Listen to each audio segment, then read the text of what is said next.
Bienvenidos a JJ Economistas, bienvenidos a un nuevo vídeo de nuestro canal, a un nuevo vídeo de nuestro curso de finanzas. En el vídeo anterior hemos analizado qué son las necesidades operativas de fondos o de financiación, y en este íbamos a decir qué es el fondo de maniobra, que no hay que confundirlo con las NOF. El fondo de maniobra es muy sencillito de calcular. La fórmula clásica que nos quiere decir el fondo de maniobra es activo corriente menos pasivo corriente. La definición, al fin y al cabo, lo que hay detrás de esta fórmula, de este ratio, de esta resta, es que el fondo de maniobra son los fondos a largo plazo disponibles para financiar la operativa diaria. Es decir, es lo que disponemos dentro de la empresa para financiar nuestra operativa para que la empresa funcione diariamente. El fondo de maniobra, hay otra corriente que lo analiza como la siguiente fórmula que aparece aquí abajo. Fondo de maniobra es igual a recursos propios más la deuda a largo plazo menos el inmovilizado neto, ya que lo ven como una fuente de financiación y no como un activo corriente. Desde el punto de vista teórico está justificado. Desde el punto de vista práctico, particularmente me quedo con la definición clásica de toda la vida: activo corriente menos pasivo corriente. En la segunda definición, recursos propios más deuda a largo plazo menos inmovilizado neto, una de las justificaciones que se hace es que el fondo de maniobra puede llevar a contradicciones, porque una empresa puede llegar a pensar que... Vamos a bajar esto para abajo. Una empresa podría llegar a pensar, bueno, pues si el fondo de maniobra tiene que ser positivo porque me va a permitir llevar la operativa diaria, pues lo que hago es aumentar los derechos de cobro que tengo con mis clientes y aumento pues el fondo de maniobra. Claro, cuanto más derechos de cobros pendientes tengas con tus clientes, más necesidades de financiación NOF vas a tener, ya que los clientes te pagarán a una determinada fecha y vas a necesitar pues tener recursos, ¿no? De ahí que se justifique que el fondo de maniobra sean recursos propios más deudas a largo plazo menos inmovilizado neto. Teóricamente está justificado. En la práctica lo que más se ve es la definición clásica: fondo de maniobra es igual a activo corriente menos pasivo corriente. Porque si bien es cierto que el activo corriente hay deudores comerciales que te van a aumentar tus necesidades operativas de financiación, también hay asistencias. No significa que mantengas un mayor nivel de stock. En una empresa productora, tener más productos terminados sí tendrá coste de almacén, tendrá coste de stock, pero también tienes mayor capacidad de ventas. No solo está compuesto por deudores, por clientes, por partidas de clientes, sino también por caja. La caja también es muy importante, aunque tenemos que diferenciar la caja mínima con la caja que se acumula a lo largo del año.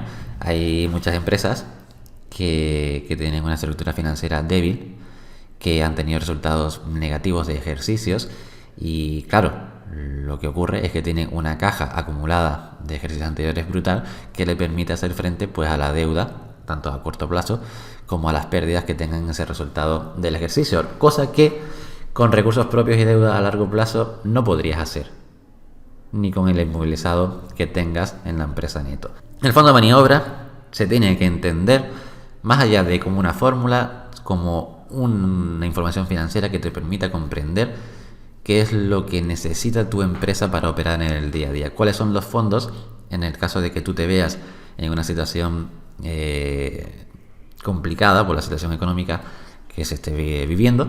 Tú tienes que tener activos líquidos realizables para poder hacer frente a las exigencias inmediatas.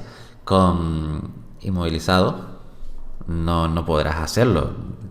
Tú no puedes vender, por ejemplo, una nave y, bueno, sí, puedes vender la nave y obtener liquidez de esa nave, pero claro, si vendes la nave te quedas sin actividad. Por lo tanto, fondo de maniobra como activo corriente menos pasivo corriente. Se puede ver como recursos propios más deuda a largo plazo. Pero realmente la deuda a largo plazo es inversión CAPEX que se tiene que utilizar para financiar un determinado activo, un determinado inmovilizado. No es deuda a largo plazo que tú tengas disponible. No es que tú ahora digas, pues bueno, pido un préstamo de 250.000 euros y lo dejo ahí apalancado. No. La deuda a largo plazo es inversión CAPEX sobre activos de inmovilizado. Tú no vas a financiar por medio de un préstamo tus necesidades operativas de financiación. Tus necesidades operativas de financiación lo utilizarás con cuentas de crédito. La deuda a largo plazo es deuda utilizada y por lo tanto no vas a tener disponible de un préstamo. Pedí 50.000 euros del préstamo. ¿vale? Uso 10, dejo 40 ahí por lo que pueda ocurrir. Eso no se hace en la práctica, evidentemente. Deuda a largo plazo es para inversión en inmovilizado no corriente. Inmovilizado en activo corriente se utilizarán líneas de circulante, como podrían ser líneas, cuentas de créditos, líneas pólizas de crédito o líneas de pago a proveedores. Por lo que, y la otra parte, que forma parte, valga la redundancia, del fondo de maniobra con esta definición, son los recursos propios. Los recursos propios, que hacemos referencia a esta parte del patrimonio neto, con el capital y con las reservas y con los resultados de los ejercicios, esto realmente es teórico. Sobre la práctica no es que tengas esos recursos disponibles. Hay gente que sí, hay empresas que son muy cuidadosas con ese aspecto y mantienen pues una serie de reservas en cuenta y no se utilizan, pero realmente esto en la práctica no ocurre, ni siquiera con el capital de escriturado con la constitución, en la escritura de constitución de la empresa. Por lo tanto, no vas a tener ni recursos propios ni deuda a largo plazo disponible, porque eso será utilizado con la operativa, con la práctica. En la práctica eso no ocurre. En la práctica tenemos un fondo de maniobra que está dominado por el activo corriente y el pasivo corriente, que es la definición clásica. Sobre el papel, sobre la teoría, esa fórmula es muy defendible, evidentemente, pero sobre la práctica lo cierto es que tú vas a tener, de hecho muchas empresas en la actualidad dependen de que los clientes les paguen para poder financiar su pasivo más inmediato, exigente a corto plazo. Por lo tanto, no es que sea mejor tener muchos derechos de cobro, es bueno tener muchos clientes que te paguen bien. ¿Tendrás más necesidades operativas de financiación? Sí, pero si los clientes te pagan en el plazo convenido, no vas a tener problema si planificas bien tu tesorería a largo plazo con líneas de circulante.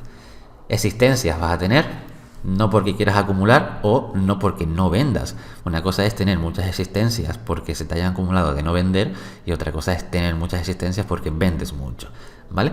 Luego tenemos la caja. La caja es muy importante. Una cosa es tener caja mínima y otra cosa es la caja que genera tu actividad económica. Si no generas liquidez, si no generas efectivo, vamos a tener un problema, ¿no? Y claro, evidentemente este efectivo está relacionado con tus derechos de cobro y con tu capacidad de gestionar estos cobros. Por lo tanto, desde mi punto de vista económico, como consultor de empresas que soy en la actualidad y como muchas empresas que analizo, el fondo de maniobra, desde mi punto de vista, es activo corriente menos pasivo corriente. Desde un punto de vista teórico, sí, se puede justificar que sean recursos propios más deuda más inmovilizado neto. En este inmovilizado neto estamos hablando de, por ejemplo, si aquí estos 750.000 es una nave, tienes que estar libre de cargas, no tienes que estar afecto con ninguna hipoteca o con deuda a largo plazo. Lo dicho, eso en la práctica no suele ocurrir. En la práctica, el fondo de maniobra se calcula como activo corriente menos pasivo corriente, como la definición clásica indica. Y eso no significa que una empresa, la dirección de la empresa, tenga que tener en mente sí, un fondo de maniobra tiene que ser positivo, cuanto más alto sea mejor.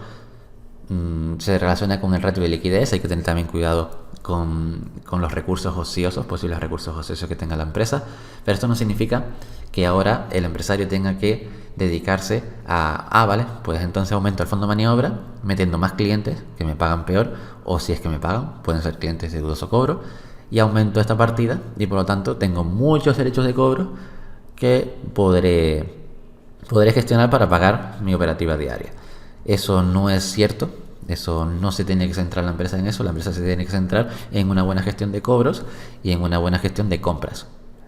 Luego se planifica tanto por ciento sobre compras, tanto por ciento sobre ventas, y ahí tendrás tu operativa diaria con líneas de circulante. Fondo de maniobra, activo corriente, pasivo corriente. Fondo de maniobra como fondos que tiene la empresa disponibles a largo plazo para financiar la operativa diaria. En la actualidad, muchas empresas dependen con la situación económica y financiera que hay ahora mismo, muchas empresas dependen de la gestión, de que sus clientes les paguen para poder seguir operando y no cerrar. De hecho, muchas empresas, sus clientes van a ser administraciones públicas que van a pagar a 150, 180 días, y por lo tanto su actividad queda muy afecta a que realmente la administración pública cumpla con los plazos, y mientras esa empresa se tiene que obtener liquidez por medio de líneas como anticipo de facturas, de líneas como confirmings, pronto pago, o con otras líneas de circulante que le permita hacer frente a esa posición deudora de las administraciones públicas, ya que tienen plazos normalmente de pago más amplios que un cliente, que un proveedor. Pues hasta aquí este vídeo de fondo de maniobra. El fondo de maniobra tienes que entenderlo como los fondos que tiene la empresa, que son realizables y que pueden ser utilizados para hacer frente a las necesidades exigentes de obligaciones por parte de pasivo corriente que tenga la empresa en el día a día. Nos vemos en el próximo vídeo de nuestro vídeo de finanzas, en el que veremos otros términos muy importantes. Por lo tanto, recuerda suscribirte a nuestro canal JJ Economistas, que tenemos vídeos muy interesantes, por ejemplo nuestro curso de Excel. Nos vemos en el próximo vídeo sobre este curso de finanzas.